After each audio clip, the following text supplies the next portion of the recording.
Hello, I have my book. Excuse my lighting. It's late, and I got a late start. Was up really late last night. Um, and I'm reading from the autobiography of the ex-colored man. You can see this is a very beat up book. I've had it for a while, and I'm reading this because we're gonna have to deal with in the United States. Of course, we have a racial problem. We all know that. But there's a group that often gets caught in the middle, and that's the light skinned black or the mixed race black person. And there is a large group of those. President Obama was one that we call mixed race or mixed ethnicity. And um, there's even a show called Mixed Dish. So I think I want to deal with that, and this is kind of what that deals with or that talks about.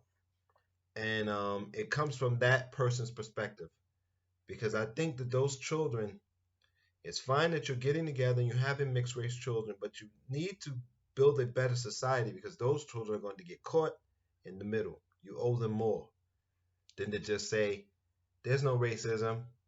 I got with a white person and look, we had a child. It's not going to cut it in this society. With two races for that. Um, I know that in writing the following pages, I am divulging the great secret of my life, the secret which for some years I have guarded far more carefully than any of my earthly possessions. And it is a curious study to me to analyze the motives which prompt me to do it. I feel that I am led by the same impulse which forces the unfound out criminal to take somebody into his confidence although he knows that the act is likely, even almost certain, to lead to his undoing. I know that I am playing with fire, and I feel the thrill which accompanies the most fascinating pastime.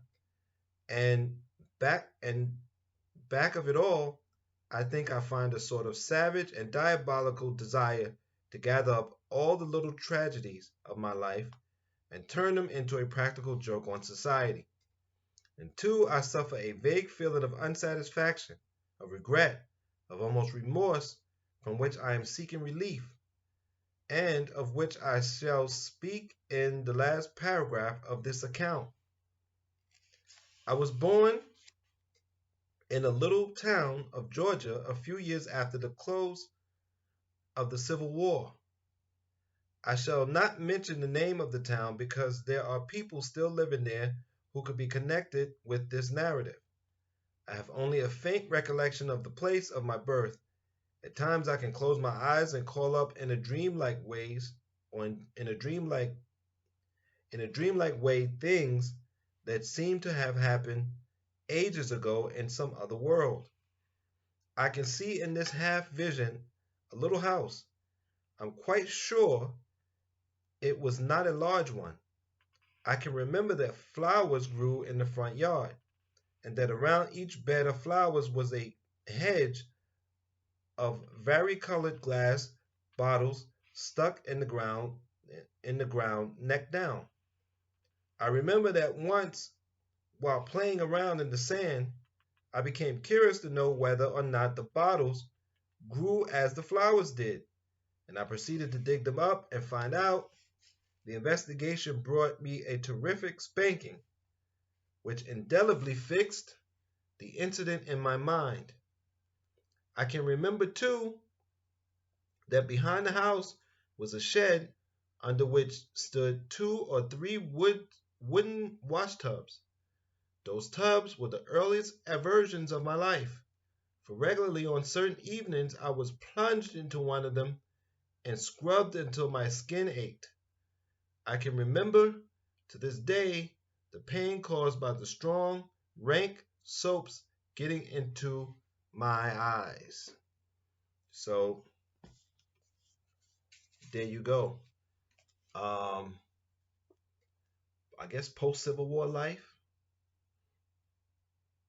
So I mean, um,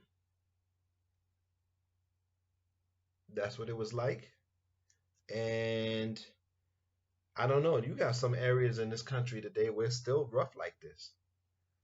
Um, in rural areas especially. Until next time, I thank you for your support. Ask that you take care of your mind, take care of your body, and be safe.